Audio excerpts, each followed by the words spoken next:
Isolde Draven was crowned not to rule but to forgive, and for 11 years she believed that was her strength. As Alpha Queen of Ashvale, she inherited a kingdom built on a doctrine of extermination, where rival packs were hunted the moment they showed defiance, and mercy was treated as a weakness. Only the weak-blooded practiced.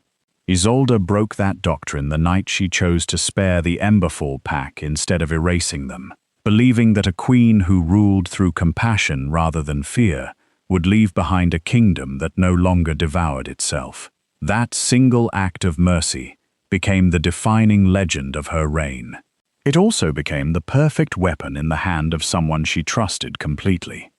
Rhoswen Kael commanded the Queen's Guard, and had stood beside Isolde since before the crown ever touched her head, first as a fellow soldier, then as her most loyal protector, and finally as the only person Isolde trusted enough to grieve in front of.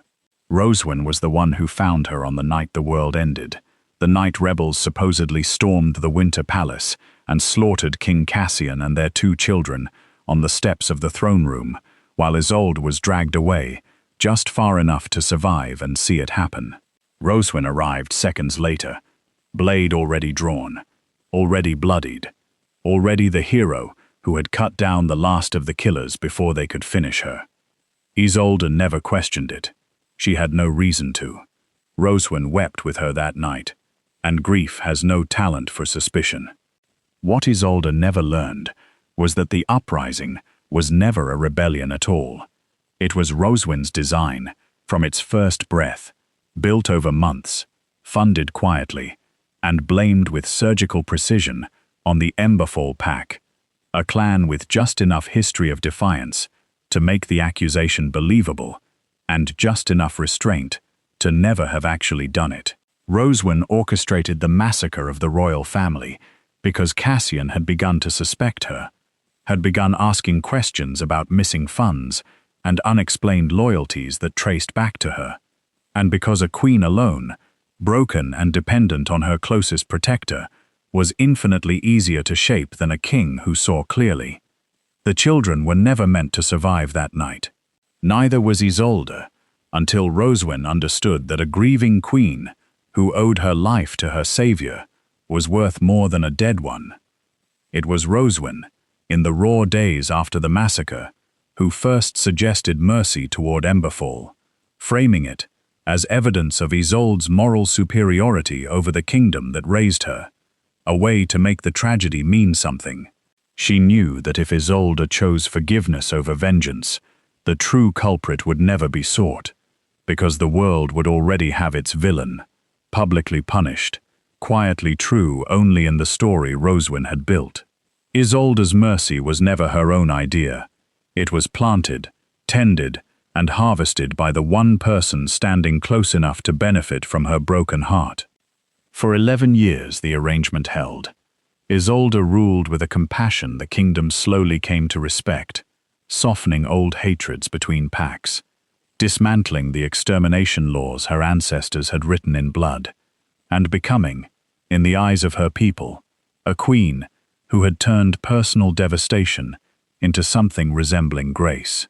Rhoswen rose alongside her, indispensable, trusted with the queen's safety, her correspondence, her quiet late-night doubts, always present, always exactly where she needed to be to redirect suspicion or bury evidence before it surfaced.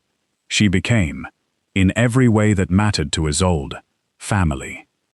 The bells of Ashvale rang 11 times at dawn, once for every year since the massacre, and Queen Isolde Draven stood at the top of the cathedral steps and let each toll pass through her like something physical.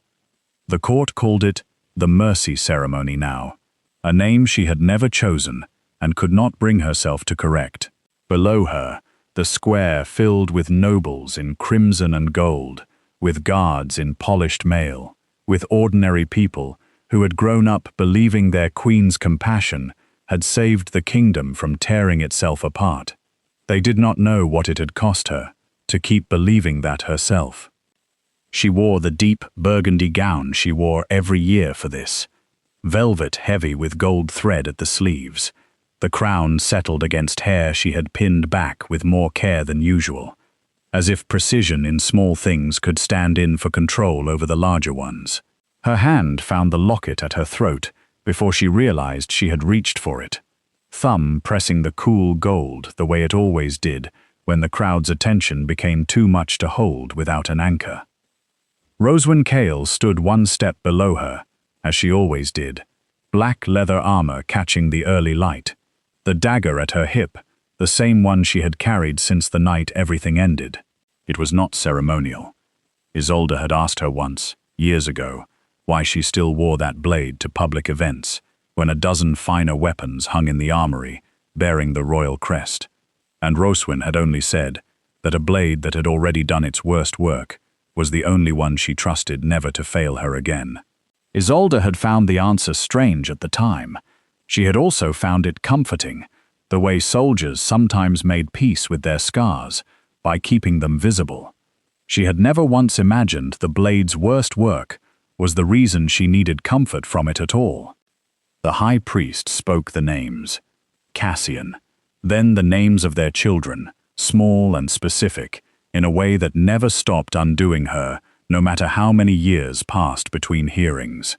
Isolde kept her spine straight through all of it, because a queen who wept for 11 consecutive years taught her people that grief was a permanent throne, and she had sworn, standing over 3 bodies on cold stone, that whatever she built afterward would not be built on despair alone. She built it on mercy instead.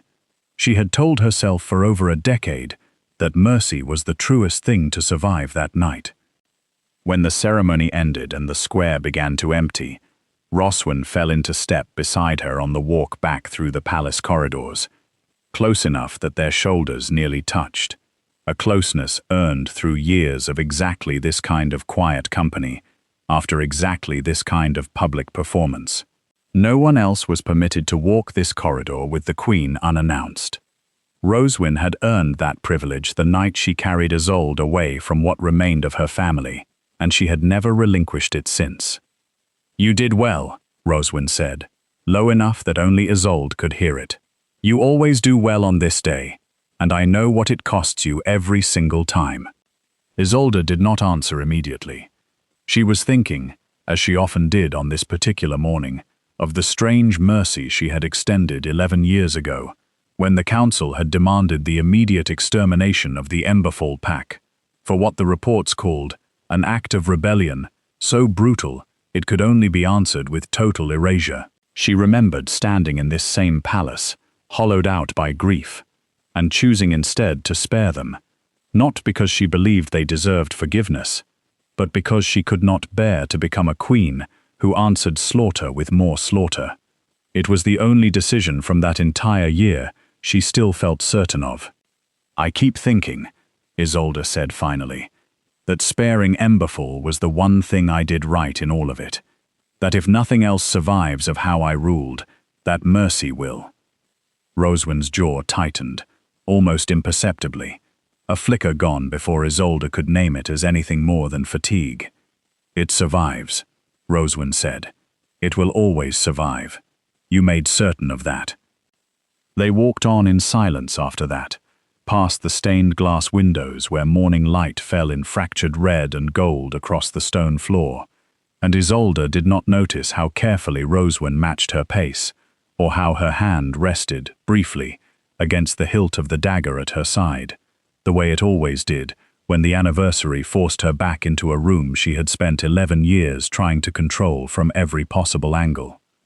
At the doors to her private chambers, Isolde paused and looked back at the woman who had stood beside her through every version of grief she had passed through since that night.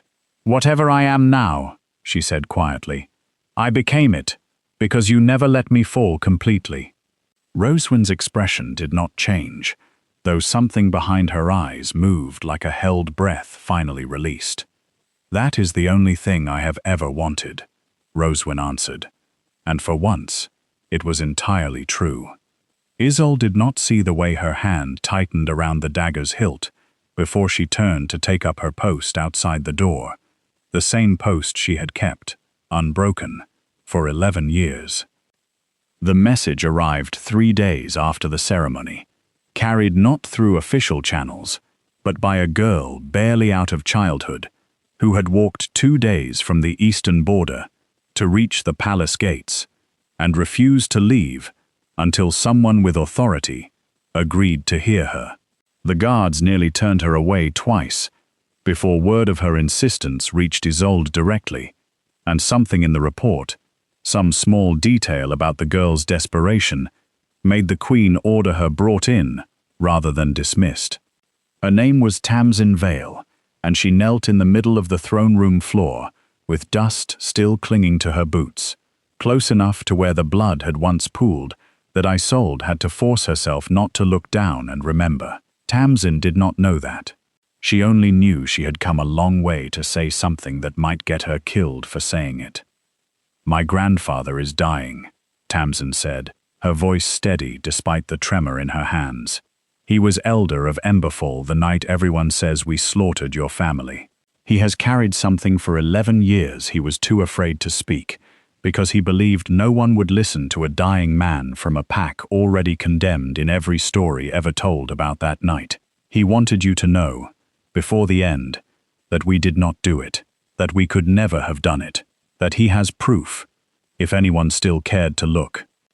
The words landed in Isolde with a force she had not expected, old grief and older guilt rising together, because she had spared Emberfall out of mercy, not conviction, and some private, unexamined part of her had always wondered whether mercy alone had been enough, whether somewhere beneath her forgiveness a truth had gone unexamined, because examining it felt like reopening a wound that had only just learned to close. "What proof?" Isolde asked, and her voice came out quieter than she intended. "Correspondence," Tamsin said. "Records of where our people were that night, kept hidden because we feared they would be destroyed the moment anyone in power learned they existed.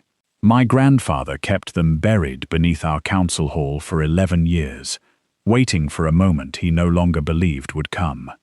He is asking only that someone look at them honestly. That is all he has left to ask for."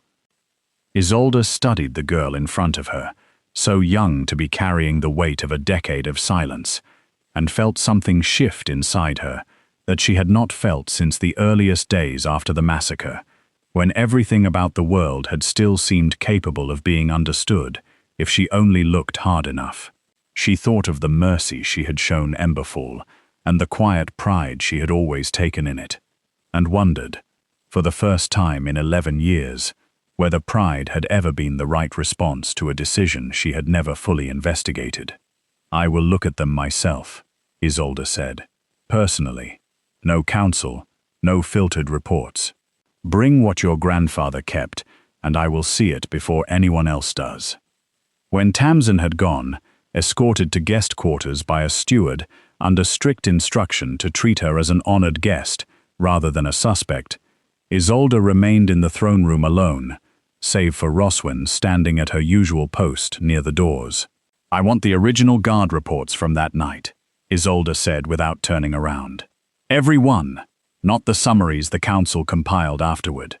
I want to see what was recorded, before anyone had time to shape it into a story." Rhoswen's voice, when it came, was measured in a way that would have sounded entirely natural to anyone who did not know her as intimately as Isolde did. "Of course," she said, "I will have everything gathered myself, so nothing is lost or misfiled along the way." Isolde turned to look at her then, and for a moment something in her chest loosened, the particular relief of not having to carry a burden alone that she had not felt since Cassian was alive, to share the weight of ruling with her. "You never once told me I was wrong to spare them," she said. "Even when the council screamed for extermination, even when half the kingdom called it weakness, you stood behind me every time." "Because it was never weakness," Rhoswen said, something in her voice that Isolde mistook entirely for conviction, rather than the exhaustion of a lie maintained for over a decade. "It was the truest thing you ever did as queen. Whatever this girl brings, I do not think it will change what you already know, but look at it anyway, if it will finally let you rest." Isolde nodded, something in her unclenching slightly, the way it always did in Rhoswen's presence. A trust so old and so deeply worn into the architecture of her grief that questioning it would have felt like questioning gravity. She did not see Rhoswen's gaze drift toward the far doors, already calculating which records could be gathered honestly and which would need to vanish before morning, already rehearsing the version of loyalty she had perfected across 11 unbroken years of standing exactly close enough to control what Isolde was permitted to find. And Isolde, grateful, never once considered that the woman offering to gather the evidence was the same woman who had spent 11 years ensuring none of it could ever tell the true story. Before we go further, thank you for sitting with Isolde's grief this long, for caring about a queen still learning whether the mercy she gave the world was ever truly her own. If stories about the quiet cost of trust mean something to you, stay with us. There's so much more of her story left to uncover. Tamsin's grandfather died 4 days later, before the records reached the palace, and the news arrived wrapped in a grief so raw that Isolde found herself, for the first time in years, comforting someone who reminded her painfully of who she had once been. Tamsin did not weep in front of the court. She wept once, quietly, in the garden behind the eastern wing, and Isolde found her there by accident and stayed anyway, sitting on the cold stone bench beside a girl who had crossed a kingdom to clear her people's name, only to lose the one person who could have told the story firsthand. "He believed in you," Tamsin said eventually, her voice thick, "even after everything. He always said the queen who spared us must have had a good reason, even if she never knew the whole truth of what she was sparing us from." Isolde did not know how to answer that, because some part of her had always privately wondered if her mercy had been an act of genuine conviction, or simply the only way she knew to survive her own grief without becoming something monstrous. She said only that she intended to honor his final request, whatever the records showed, and Tamsin nodded, like someone who had learned not to expect much from promises made by the powerful.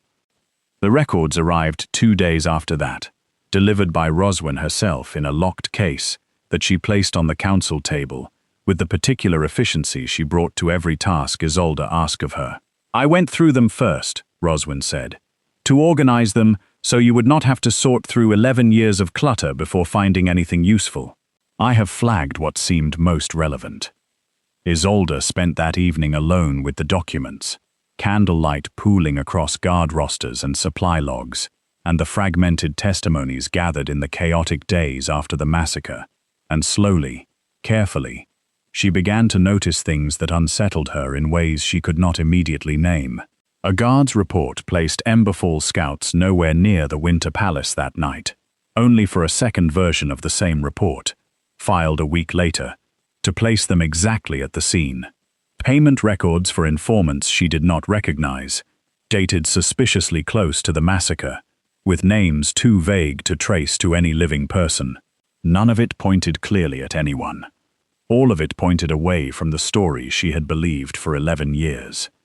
She brought her questions to the one person she trusted enough to bring anything to. Rhoswen listened with the careful, patient expression she always wore when Isolde needed reassurance, and suggested, gently, that wartime records were often contradictory, that soldiers under duress rarely reported events with perfect consistency, that grief made people search for patterns where none truly existed. It was possible, Rhoswen said, that Isolde was looking for a conspiracy, because the alternative, that the massacre had simply been as senseless and as real as it appeared, was somehow harder to carry than a mystery might be. Isolde considered this for a long moment, turning the possibility over the way she turned over every difficult truth Rhoswen had ever offered her across 11 years of near-total trust. "Perhaps you're right," she said finally, setting the papers aside, though something in her did not fully believe it. Some small, persistent doubt she could not yet name, taking root beneath the reassurance. Quietly, the way doubt always does, before it finally forces itself into the light. 2 nights later, unable to sleep, Isolde summoned one of the surviving guards from that night, a man named Osric, who had served the palace gates, and whose name appeared twice in the records, with two different accounts of where he had been standing when the alarm was raised. He came to her chambers pale and visibly shaken, twisting his hands in a way that struck her as strange for a soldier of his experience, a man who had faced far worse over the years than a single conversation with his queen. "Tell me again what you saw that night," Isolde said, keeping her voice gentle, the way she had learned to draw truth out of frightened people over a decade of rule. "Not what the report says, what you remember." Osric hesitated so long she nearly repeated the question, and when he finally spoke, his account did not match either version filed under his name. He described figures moving through the eastern corridor that he had never mentioned to anyone, cloaked, deliberate, nothing like the chaotic mob of rebels the official story described. When Isolde pressed him gently on why he had never reported it, his eyes went to the door, to the guards posted outside it, and he said only that he had been told, in the days after, that his memory of that night was unreliable, that grief and chaos made soldiers see things that were not truly there, and that repeating such claims would only cause the queen further pain she did not deserve. He did not say who had told him that. Isolde did not push him to, not yet, though the omission settled into her like a stone dropped into still water, sending ripples she was not yet prepared to follow to their source. After he left, she sat alone with the candle burning low, turning his words over beside the contradictory reports, and felt, for the first time since the ceremony, something colder than grief moving beneath the familiar ache. Not certainty, not yet. Only the quiet, unwelcome suspicion that the story she had built her entire reign upon might have been assembled, deliberately, by hands far closer to her than any rebel ever could have been. The suspicion did not leave her after that night. It followed her through council meetings and evening rides, and the long hours she spent, increasingly alone, comparing every document Rhoswen had gathered against the fragments Osric had finally admitted to remembering. Isolde began requesting records through other channels, quietly, through a steward she trusted who had no particular loyalty to the guard or to Rhoswen's command. And slowly, a second version of that night began to take shape beneath the one she had believed for 11 years. She found supply requisitions for cloaks and weapons matching no known Emberfall pattern, purchased in the weeks before the massacre through a merchant who had since vanished from the capital entirely. She found a payment, small enough to have gone unnoticed among a decade of palace expenditures, made to a scribe who had since died, for services never specified in any surviving account. None of it named anyone directly. All of it circled closer to the palace itself than to any distant, defiant pack in the east. She thought, more than once, of bringing her growing collection of doubts to Rhoswen, the way she had brought every difficult question of her reign to Rhoswen for over a decade, and each time, something stopped her, some quiet instinct she did not yet trust enough to name. Instead, she found herself watching Rhoswen more closely than she had in years, noticing things she had always known, but never examined. How Rhoswen always positioned herself between Isolde and any new information, before Isolde could reach it herself. How conveniently records went missing, or turned up incomplete, whenever they touched the days surrounding the massacre. It was in searching for the locket's twin, a small mirrored piece Cassian had commissioned before his death, and never given her, that Isolde finally allowed herself to open the one she still wore, for the first time since the night she had sealed it shut, with grief too raw to look at directly. Inside, a curl of dark hair from each of her children, preserved exactly as it had been the last time she touched them living. She sat with it open in her palm for a long time, the ache sharper than she had let herself feel in years, and understood, with sudden and terrible clarity, that whatever truth waited at the end of this search, she owed it to them to find it completely, regardless of what it might cost her to finally see clearly.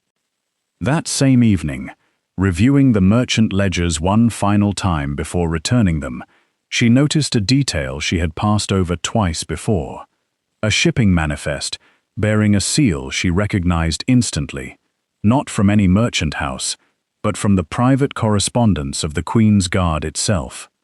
It proved nothing definitively.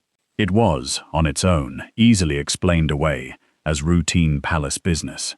But paired with everything else she had gathered in the past 2 weeks, it was enough to send a current of dread through her that she could not immediately name, only feel, settling cold and certain beneath every other emotion she had carried since the anniversary.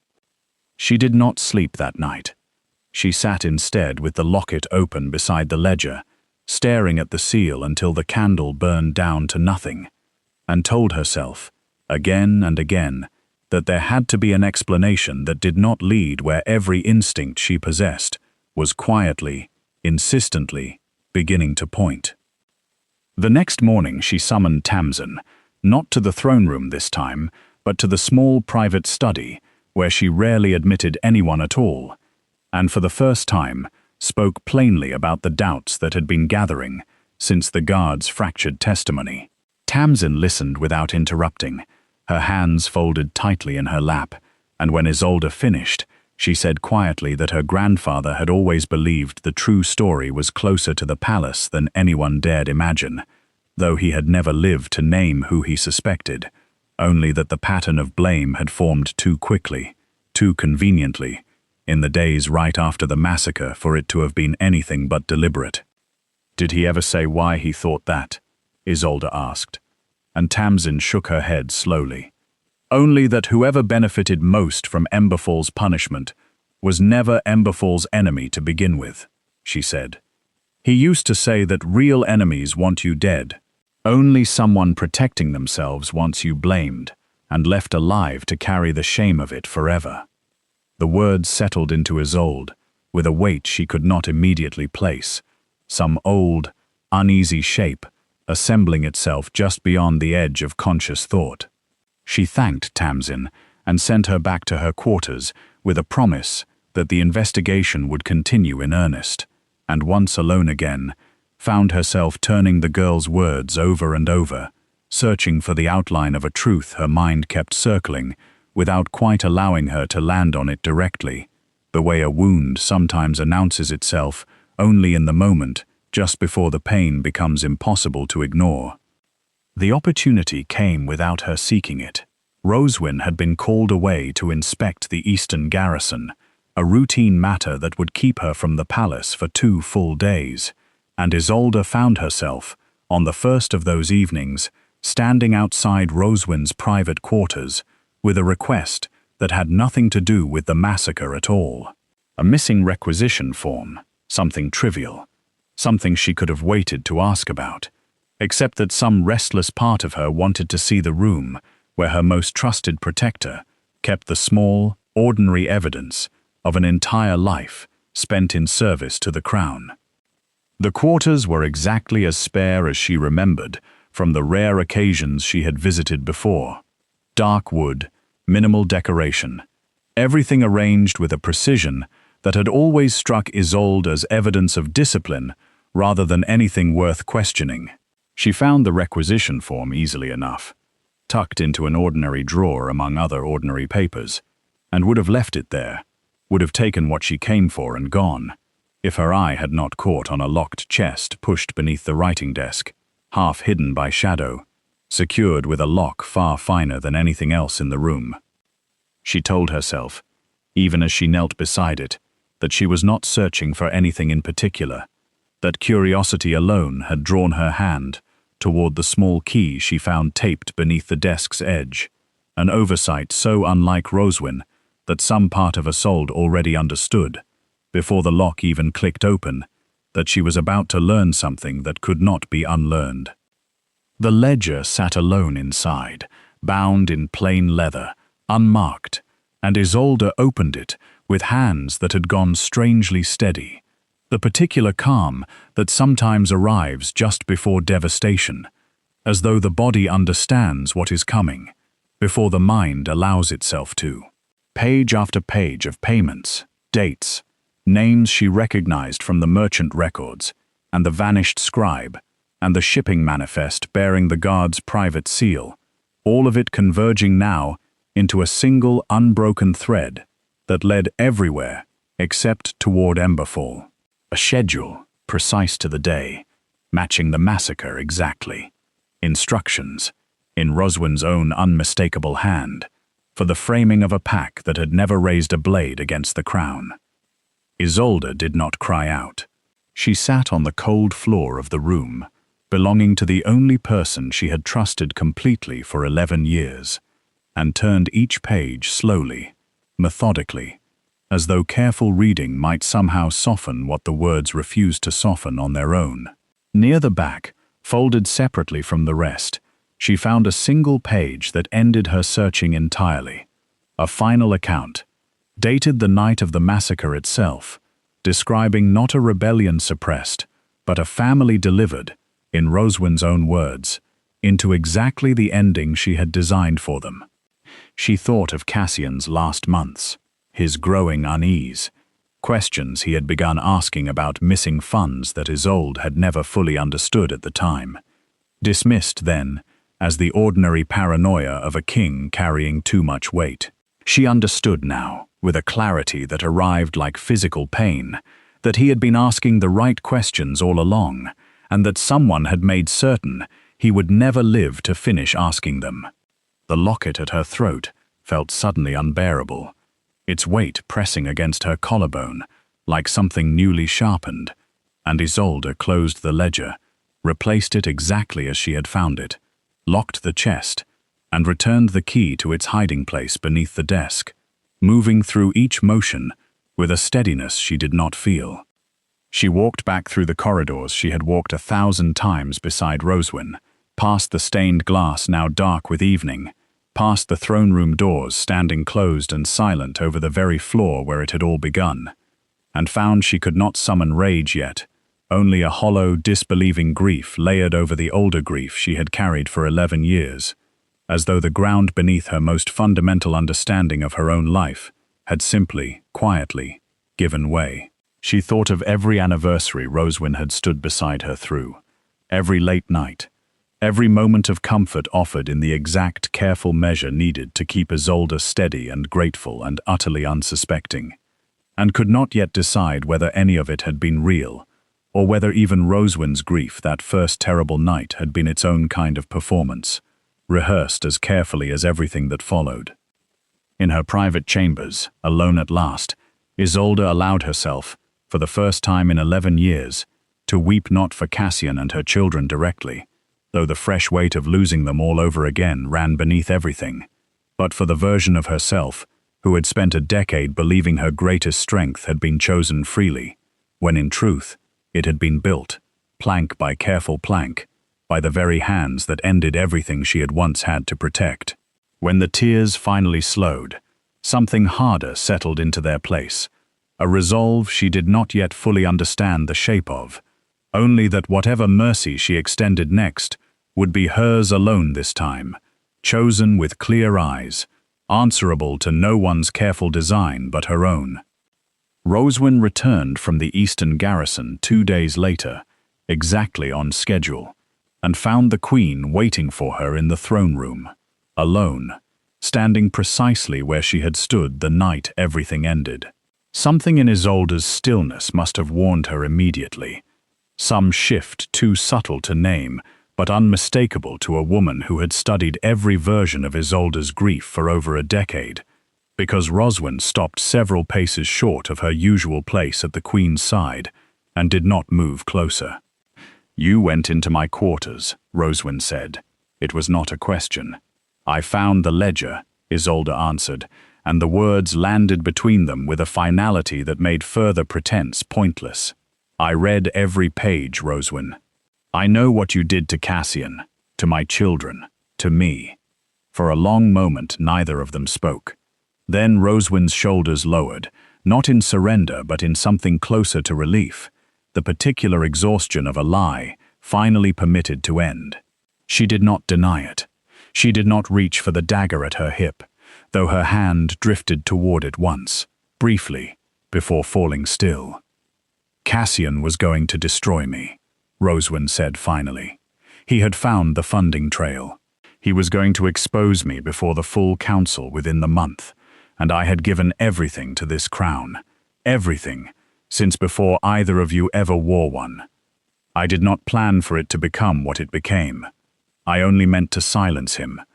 The rest happened because once it began, there was no version of stopping that did not end with my own execution. And my children, Isolde said, her voice breaking for the first time, were an acceptable cost. They were never meant to be there, Rhoswen said, and for the first time something like genuine anguish crossed her face. That was never the plan. But you must understand what came after. Everything you built, the mercy the entire kingdom reveres you for, the queen who ended a doctrine of extermination, all of it came from what happened that night. I did not only destroy you, Isolde, I made you into this. Tell me honestly that the woman standing in front of me is not stronger, wiser, more just than the girl who existed before that night ever happened. Isolde felt the words attempt to find purchase in her, the way Rhoswen's reassurances always had, arriving with the same practiced gentleness that had steadied her through 11 anniversaries, 11 years of grief, managed so carefully she had never once questioned whose hand was doing the managing. She recognized it now for what it was, the exact mechanism by which she had been shaped and controlled for over a decade. Comfort offered always at the precise moment it would purchase the most silence. That is not an argument for what you did, Isolde said. That is only proof of how long you have been rehearsing the argument, waiting for the day you would finally need it. Rhoswen's composure finally broke completely. Then execute me, she said. It is no less than I have earned.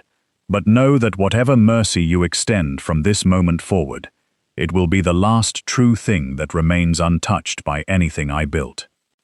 Isolde considered her for a long moment, this woman who had held her through 11 years of manufactured grief, who had loved her, in whatever broken way she was capable of loving anyone, even while destroying everything Isolde had once had.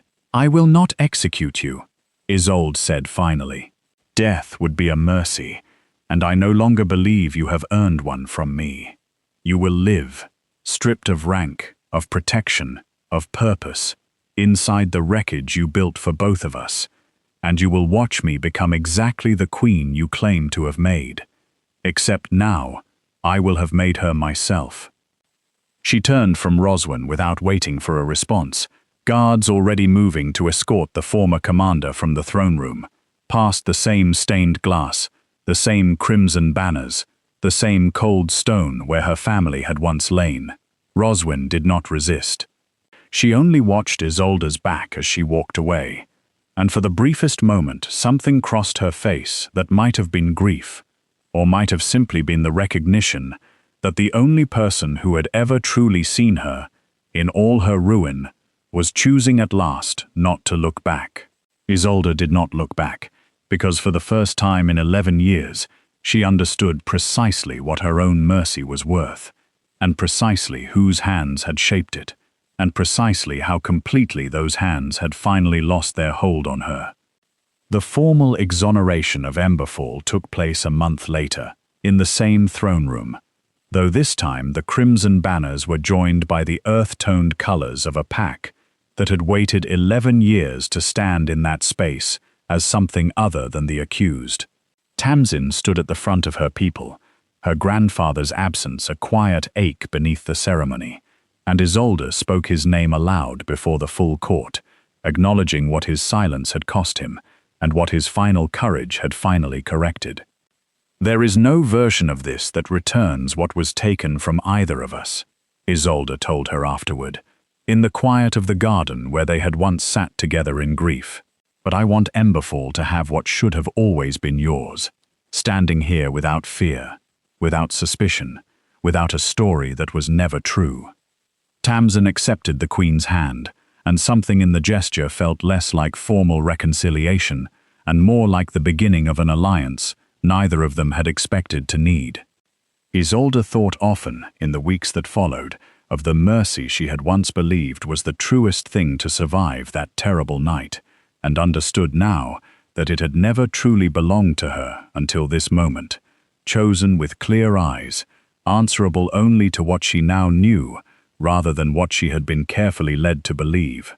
She wore the locket still, opened it more often now, let herself remember without flinching, and found that grief, examined honestly, had finally begun to soften into something she could carry, rather than something that carried her. Word of Rhoswen reached her only rarely after that, filtered through stewards who mentioned, in passing, a woman living alone at the kingdom's edge, stripped of every title she had once carried with such precision, unrecognized by travelers who had once feared her name.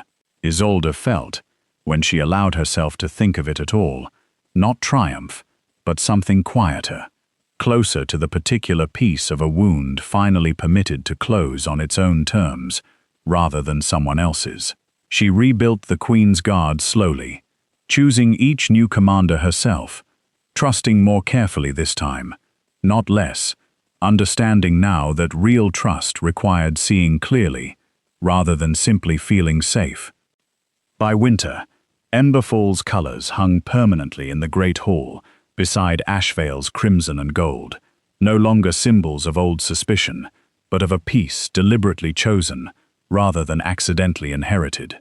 Isolde stood beneath both banners at the season's first gathering, Tamsin beside her now as an advisor in her own right, and felt, for the first time since the massacre, that the throne room finally belonged entirely to the future rather than the past.